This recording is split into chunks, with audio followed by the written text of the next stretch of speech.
Jemi në një takim ekskluziv biznesis dhe sot unë jam me një tjetër personalitet, me një tjetër pjesëmarrës shumë të rëndësishëm të këtij eventi ekskluziv, Armando Dervishi. Faleminderit shumë që pranove për t'ju bashkuar podcasti Diaspora Reality Show. Ne duam të dim pak rrugtimin tënd në Angli. Si ka qenë? Si ke ardhur? Patjetër, fillimet janë gjithmonë të vështira. Unë kam ardhur në një moshë shumë të re, pothuajse 17 vjeç, sapo kam mbaruar studimet në Shqipëri, në shkollën e mesme, madje pa përfunduar akoma.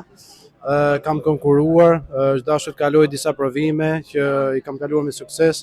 Por keni studiuar dhe një për financë, ekonomi, accounting and finance, dhe kam qenë gjithmonë i prirur për numrat, por sigurisht në moshën që kam ardhur këtu shumë moshë e re, edhe nuk kam pasionuar askënd që është vërteta. Mbaj mend ditën e parë ku kam arritur këtu në aeroport, nuk dija ku të hyrja, ku të dilja, sigurisht do më thënë, sepse nuk kam pasionuar asnjëri komplet. Por ka qenë e vështirë, patjetër, fillimet gjithmonë si janë të vështira, kudo qoftë, por me mund, me kurajo dhe me objektiva, me besim edhe të vete, sigurisht që gjërat arriten, edhe këtë duhet i them edhe rinisë shqiptare, që ka opsione pafund, sidomos Anglia dhe Londra, të jep gjithmonë opsione nëse doni të zgjidhni rrugën e drejtë, profesionale.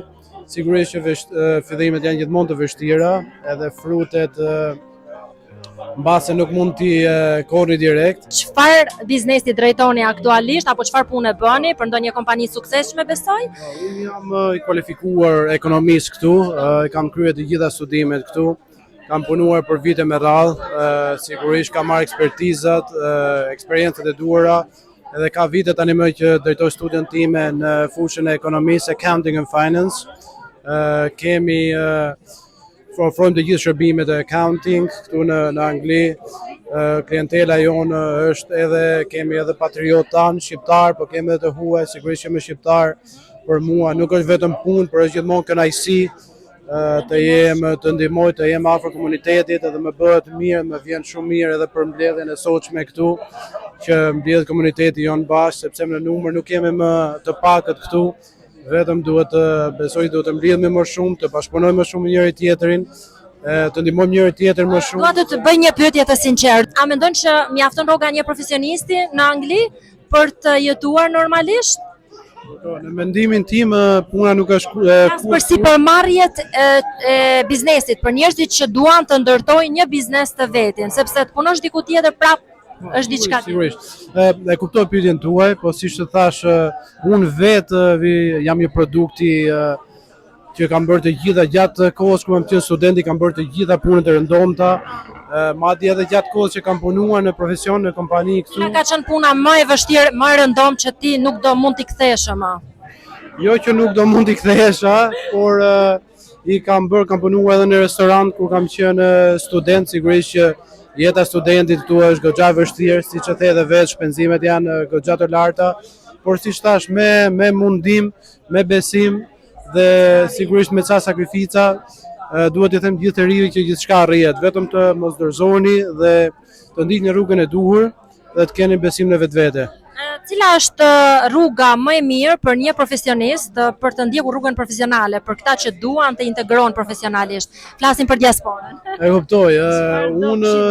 Unë mbaj mend vetë fillimet e mia. Unë kam punuar 6 muaj, pothuajse kam punuar komplet vullnetarisht vetëm për të marrë eksperiencën e duhur në fushën time. Si a dilje me kostën e jetës nane? Bëja 2 punë në jetën kohë, një punë të dytë për të mbuluar shpenzimet, ndërsa punën vullnetare për të marrë eksperiencën e duhur.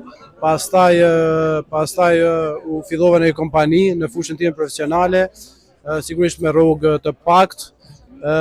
Pastaj rruga vjen duke ngritur. Domethënë të vazhdo të punosh në profesion këtu, nuk është fillimi është i vështirë, por që është një rrugtim që duhet kryer dhe duhet mendosh gjithmonë për objektivat që ke përfundimtare, edhe objektivat zakonisht, domethënë fundi i rrugës